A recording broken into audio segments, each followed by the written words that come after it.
The Stage Door Show, celebrating the independent artist. Hosted by Dave Hondell. Hi everyone, welcome to The Stage Door Show. This is Dave Hondell. Tonight, our guest is an Emmy-nominated recording artist, actor, and producer who co-starred as a character of Barnes on the hit TV series Justified, and also collaborated with Gangstagrass on the show's theme song, Long Hard Times to Come. He's a top-selling artist, and we're excited to have him on the show. Please welcome T.O.N.e-z. Thanks for being with me, man. I'm happy to be here, my brother. So first of all, I want to cover, you've done a lot of, obviously you're a top-selling artist with your music. You also co-starred in the FX series Justified, and not only that, but you had a big piece of the music in that, which you're nominated for an Emmy. Mm-hmm. So talk about that a little bit, because I think that was amazing. The song is amazing, first of all. Talk about that. Yeah, it's millions and millions of views on YouTube. It wasn't my idea to blend the hip-hop with bluegrass. It was Wrench's idea, who is the producer who I worked with on a bunch of other hip-hop songs, and he came up with the idea to blend, bluegrass and hip-hop. So, he made the music and I did the lyrics. Well, I mean, the song was great, and I'd be honest with you, I don't think I've ever heard that. It's a very unique sound with the bluegrass and hip hop, and how was it for you to listen to it back? I mean, hear the whole finished product. I mean, because it was really amazing. It's funny you say that, because I had no clue what it was going to sound like, and when he blended other vocals that I did with bluegrass and hip hop, and I was blown away. So as far as what became the theme song, that came, I don't want to pre-answer your question, but that theme song came from people hearing the other stuff that we did, mixing bluegrass and hip hop. But it's all Wrench's idea. I just want to keep putting that out there. Sure. It was not my idea, but it turned out to be, It was pretty amazing. I mean, what we're doing right now. Yeah, I loved it actually. And the other thing too is being an artist. I know sometimes people, as singers and actors or become actors, and so talk about that transition and how you became part of that show. I mean, to be on the actual show and be an actor. Oh, I talked to myself onto the show because I'm a pain in the. No, I serious. I thought, there were certain things that we weren't getting from the song. Right. We got residuals and publishing and stuff. But as far as the sales of the DVDs back then, it's so weird to say DVDs back then, but right. DVD exactly. back then, we didn't get that. So I said, okay, I have to figure out a way to get money, not only just from the theme song, but from the actual show. So I talked my way into, being on the show. I flew out to LA. Yeah. Hung out around the set and just said stuff. Hey, maybe I should be in, and it worked.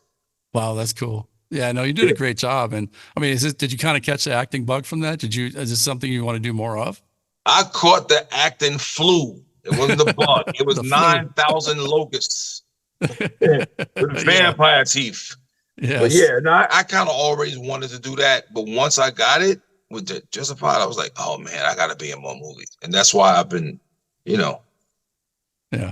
working with independent films. Well, definitely. I mean, and then the other thing is, being in the rap game and for so many years, and you've had to see the evolution of like music over the years and kind of how it's changed. And I mean, there's so many artists out there right now with the streaming and everything else that people can, which is a great thing. I mean, it's not a bad thing to have that ability to do it, but because of that, I mean, it's become such a saturated market. But talk about being a businessman as well, because I can tell that you're a businessman besides just being an artist. And, talk about, because our listeners are independent artists themselves. So talk about that, the importance of being a businessman besides being, an artist, that you have to, take care of business on the other end. Otherwise your career is going to be short. Well, as far as independence goes, sometimes you have to look at it like I love to cook. Like I have a separate Facebook page with cooking and stuff, right? So I'm going to use this as a reference. Let's just say you know, you have a young lady or a young man, whatever, Right. wherever you at, whatever, coming to visit and you're cooking. You make this whole meal, 7 dishes, and people come over and your spouse or your friend or whatever takes majority of the credit. You're going to feel some type of way, right? Right. Oh man, I made that. Well, what do you, it's the same thing with music. Right. So what I did was I learned that financially it's cool, but you want the credit. Yeah. As an artist, you want people to say, yo, he or she did that. Right. You know what I mean? So I stress the artist to say, hey man, listen, if you wrote, get the credit. You produced, you had the idea, make sure you get your credit. Right. If it's all the credit, keep it. But if you did somewhat or you helped or whatever, make sure it's known. Right. Because the creative process of anything is always better than the end result.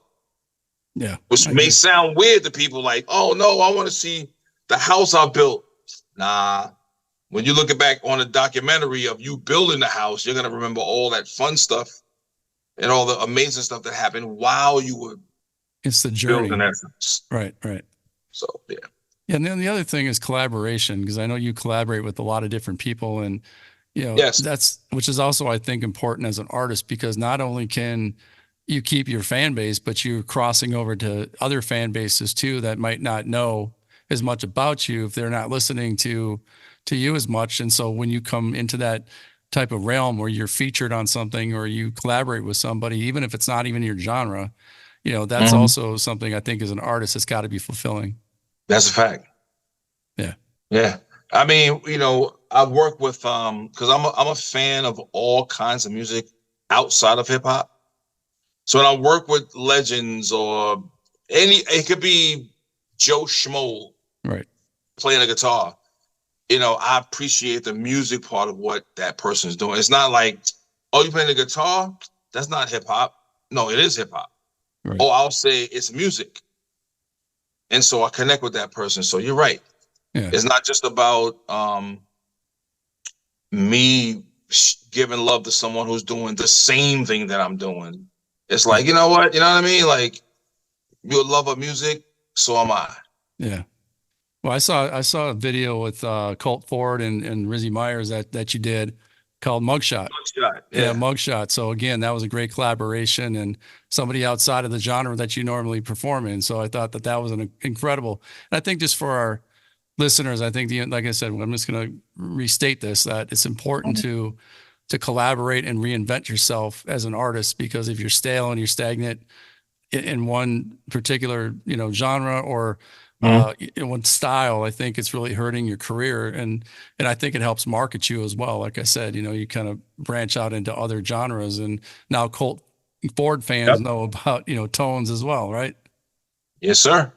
Yeah. So, and also you're from the New York area, and I know you have a very musical family as well. But you know, talk about growing up in New York, and you know, I know that you know, it's a huge rap scene in New York. And do you find a difference between New York, L.A., South? I mean, is it a different style in your mind? Yeah, I mean, growing up, my older brother is Special K from the Treacherous Three, which is Kumo D, Special K, and L.A. Sunshine. They formed the Treacherous Three back in the 80s. I was a damn near baby at the time. Yeah. Yes, definitely a difference, but not a bad difference. It's like, okay, you know, New York, we have our certain way we speak and do hip hop, and then you got the West Coast and South and all that. I would probably say the only issue that I could probably say was New York. We're very arrogant because hip hop started here. Sure. Yeah, we feel like anyone doing what we're doing, even if it's in their way, is like, right. But I'm the one, I'm like, no, I want to hear the South. I want to hear the West Coast. I want to hear.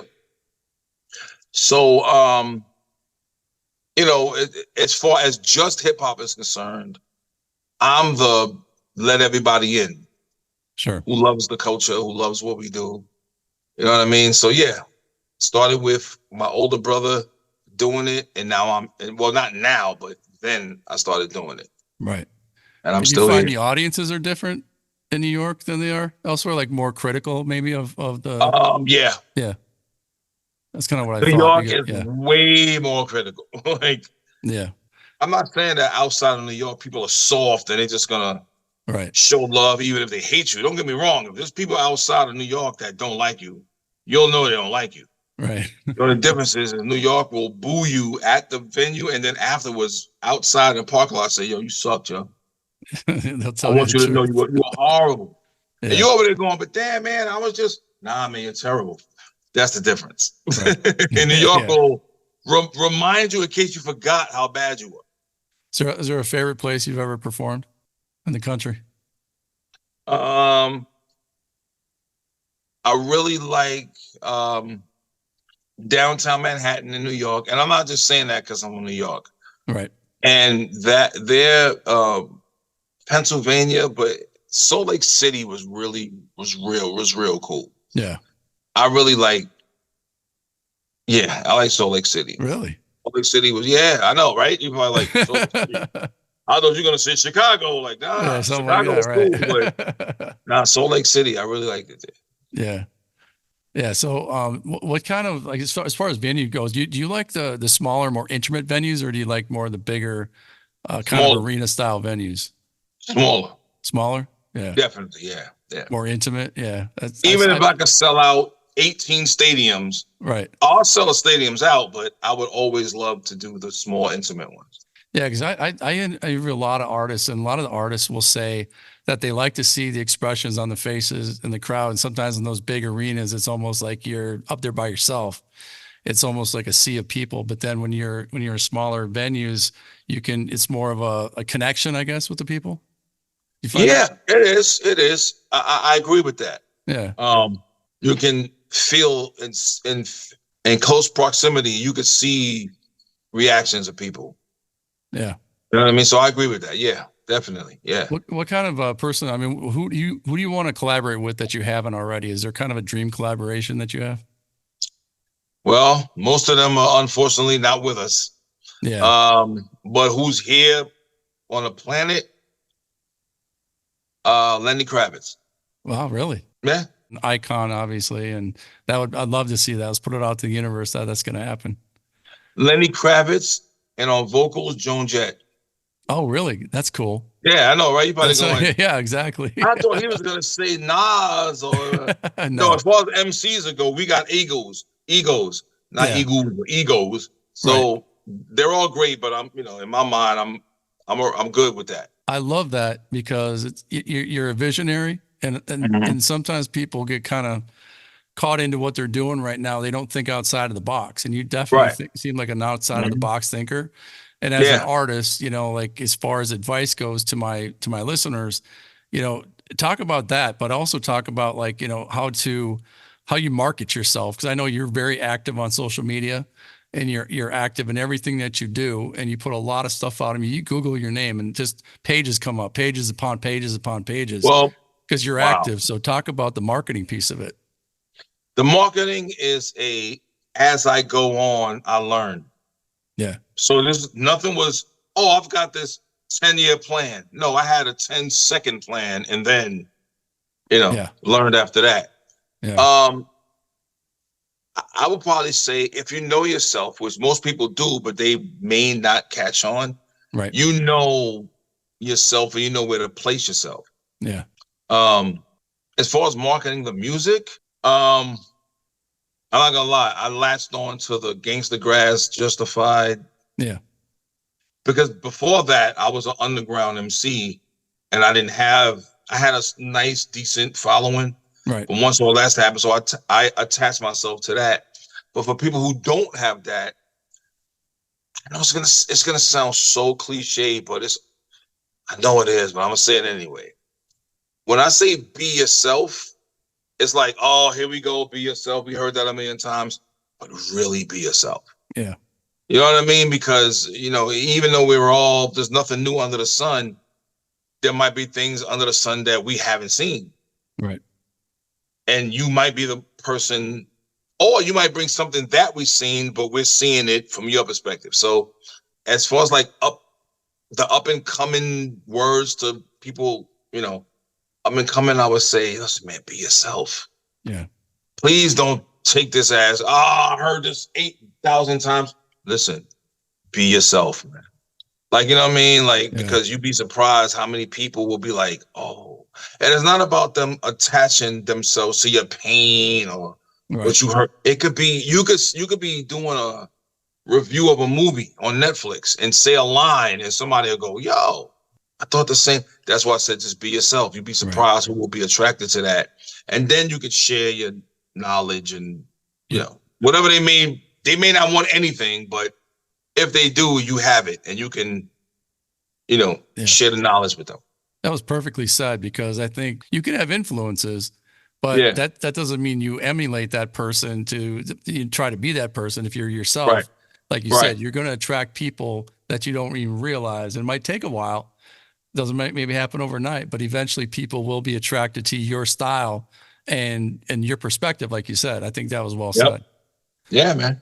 Yeah. So the other thing is, one of the things that right now with social media, how do you interact with your fans? I mean, is that something you get involved with? If people message you, or do you like to be involved with that type of thing, or do you like to do that more like on the stage? I'm the king of, I want to chat with everyone. Yep. You send me,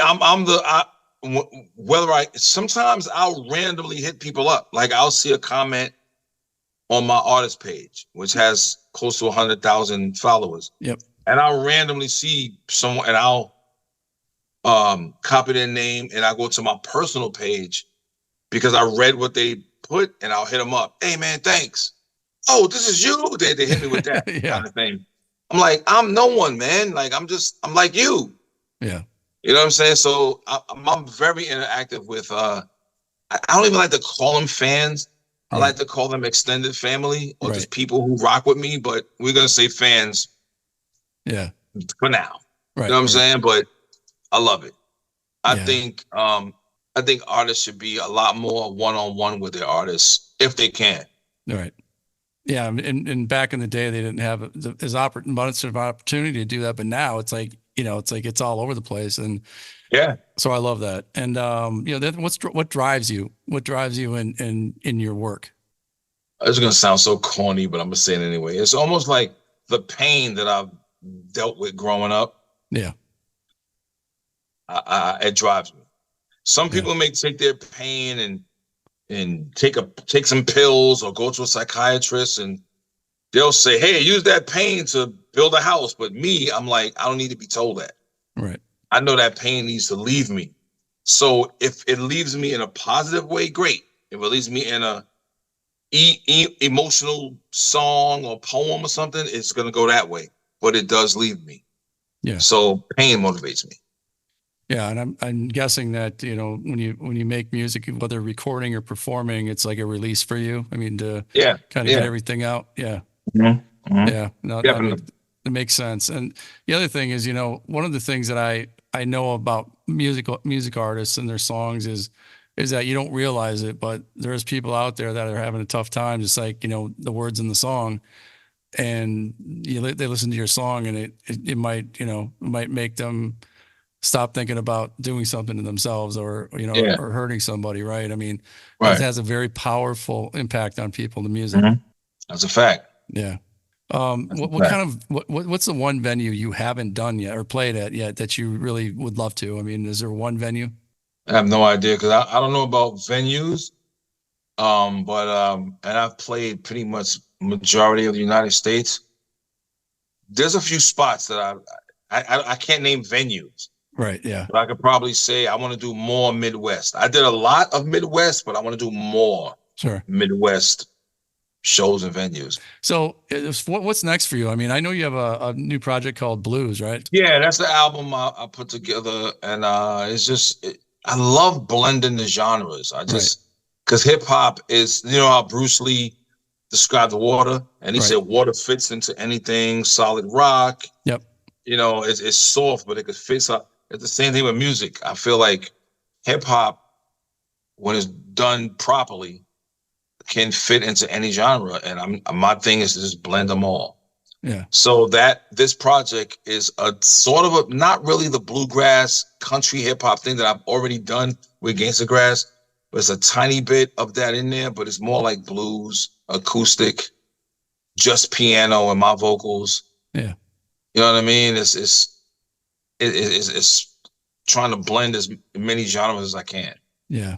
No, that's And very that's what smart. I think it's awesome. It's very smart to do that. And, I guess, before we go, I like to ask everybody this question, but Yeah, go ahead, man. yeah. When it's all said and done, what do you want your legacy to be? What do you want to leave behind to your fans when they think of T.O.N.e-z? You know, it's funny that I get asked that a lot. I always say, I just want to be remembered. Yeah. Just remember me. Yeah. For whatever reason. I remember T.O.N.e gave me an apple and I was hungry, or I love this music, or because it's all bottled into me. Right. You understand? So, because once you learn something about somebody, you learn other things about somebody if you're interested. Right. So if somebody says, you know what? I remember that guy T.O.N.e.z gave me an apple. Somebody might go, apple? Who is this dude? Right. Oh man, he's this guy that I know. But that person might go and Google, or in the future, whatever it's called, it might be Google, whatever. Yeah. Oh, snap, he made music, and then listen to the song, and then that person will connect to the song. Right. Or, you know what I mean? Or it could be a great grandchild of someone that I gave love to, not showed love to, Right. gave love to, and say, oh, I remember him. And then they learn about the music. Right. Yeah. You know what I mean? So that's what I'm cool with that. It's not a specific thing. Like, I want people to know that I made this song or I was in this film. It's like, it's all connected. Right. So it's like, whatever you learn about me is going to lead to those. It's like an octopus with all these different, it's going to lead to that. Right. Right.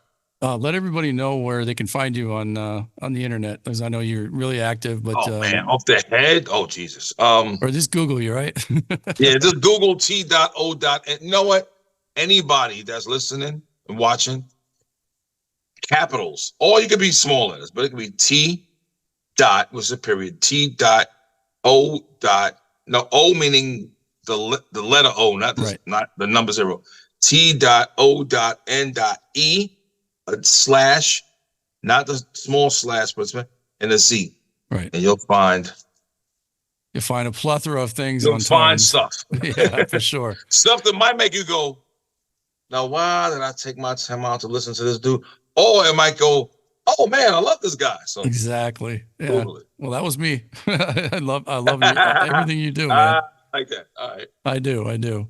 And one thing I like about your music is that how powerful it is. It's powerful. It just hits you right from the get go. And when I was listening to the Gangstagrass too, and featuring you, I loved the bluegrass and the hip hop. I mean, I can't say it enough. I've never seen anything like it. And that's my man Wrench with that, man. Yeah, man. I had nothing to do with blending. That's all lyrically, and that's me. Right. But Wrench, he came up with all that. He's he don't, I don't know. I don't even want to get into his brain, but I'll take the things coming from his brain. But he's super advanced and super whatever we're talking about now. Yep. He is probably 7 years in advance from what we're talking about right now. Yeah, for sure. But yeah, that's 100% Wrench's idea to blend the bluegrass and hip hop. Yeah. Well done on your part on that too, for sure. So what's next? I mean, what's coming up next for you? I got the album Blues out. I'm still promoting because I do my film thing. Right. I have I filmed a bunch of clips on my HD camera over the years, being in Justified and working with Wrench and Gangstagrass, and I've seen so much stuff like the past year, and I said, man, I should take pieces and make something out of it, and I made a little behind the scenes documentary, and I entered it into some films, and it won 6 awards. Hopefully, I was gonna say you're a multi-award winner. Yeah. Okay. Yeah, well, there's little awards in other countries, and outside of US, and then you got that, and then like I said, Blues is out, and then I'll be hitting the road in the next few months, and I also have some films that I'm definitely a part of. Yeah. Like I just can't really say. I'm not saying that to. It's not real. No, it's real. Yeah. I can't say anything. I could, but I signed the contract. I can't pay a fine. But there's a couple of films that I'm in acting wise. Yeah. Okay, good. Mm-hmm. Yeah, we can't wait to see that. I mean, we'll, hopefully you come back and we can kind of, when it comes out, we can promote it for you. Definitely. I mean, even whatever you want to hit me up and say, Tones, I want to do an interview because you drank a glass of water. I'll be on here talking about, man, that water, yo. Yeah. Like, you know what I mean? Like, by the time I'm done, people are going to be like, I want that Bronx, New York water. What it tastes like. I don't know, but I want that shit. That's it. Well, I can tell my listeners, I know over the past couple of weeks and we start getting to know each other. I mean, you're just an amazing guy and just appreciate your friendship and, everything that you've done up to this point for me. And, Thank you. Appreciate it. And it's an honor to have you on the show. It really is. And, thank you. Can't wait to see what's next for you and can't wait to promote it on the show. Like I said, I got your back. Do you need anything from me? Any of the listeners? Yeah. And I text him. I'm gonna tell your listeners now that I text you and I said, hey, do you know anybody that would mind me? Those, I don't even know if they still exist, but there's these phone lines that people that are depressed or suicidal, they can call a number. I'd rather be the guy on the phone, listening and helping, traveling, speaking, but out of 100%, 85% listening and 15% speaking about real life things. Right. If I can help in any way, I want to do that. My dad committed suicide when I was 7. So I had a lot of, growing up with growing up with that type of situation. I know there's a need for it, number one. And my friend Mark Meyer, who I'm going to plug his thing right now, but Face It Foundation, he started a men's kind of a helpline, just like what you're talking about, my friend Mark, and he's become national with it right now. And it's a great organization that helps men, because a lot of times men have a stigma about saying they need help, and sometimes they want to, we got the ego, what I mean? Exactly. But shout out to Mark. Thing, right. But he tries to break through that. And you let Mark know. Mark, I'm saying it live. He's not repeating what I'm saying. I'm saying it first. Mark, holla at me. I don't know what I can do, but whatever I can do. Because we have put you in contact. I'll put you in contact with him because I think it's well needed, especially for men, but obviously for everybody. But to me, it's just so important because we could get money in the bag and the money, whatever. But what, like you said in the very beginning, what do you want to be remembered by? Right. Me, I just want to be remembered from being myself, which embodies everything I'm saying. Right. But for people who may not know that, they're going to see things that I may do from now. Yeah. And they'll see, oh man, he did that. Yeah. You're right. We're too tough to be like, yo, man, I'll do this behind the scenes, but on camera, I got to shoot 35 people. Like, you know what I'm saying? Like, come on, you don't got to shoot 35 people. Yeah, it's a sign of weakness in some people's eyes, and I think right now, which is the good thing, is that it's becoming more in the forefront. Yeah. Where guys are being more vocal about needing, help or getting the help that they need. And, coming from, my dad, and what, it still affects me today at 55 years old, where, when people do that, it's not just themselves, and they have to understand that there's other people that they're leaving behind that is going to affect them for their lifetime, especially children. So I think what you're doing and what you want to do, I think, is so important. I wish more people would do that. You know what? You lead by example. Yeah. Instead of me standing on the corner trying to preach for people to do it, it's always best to see something randomly. I don't know how a person will see or hear something and go, you know what? It makes them think. Yeah. They may not want to do the exact same thing that the person is doing, but it leads them to do something positive. Right. So it's not like, oh man, I'm doing this because I want everybody to see what I'm doing and say, now I want to do it. No, I want you to feel like that on your own. Right. Exactly. You know what I mean? I don't want it to be like, because it turns into a following thing. It turns into something that's, you don't really want to do it. You're doing it because you think you're going to get more likes or whatever. Yeah. So yeah, I'm into the whole, just doing what I can do, whatever it is, even if it's a one-on-one thing and no one knows. Yeah, that person knows, and I know. Exactly. You're helping one person out. I mean, that's amazing. That's a miracle, actually. So, yes, Lord, yes. But anyway, good luck with that. Like I said, I'll put you in contact with Mark, and thanks. I just can't wait to have you back on the show again, T.O.N.e.z. I just love everything about you. Man. We got to shout out my man Sonny.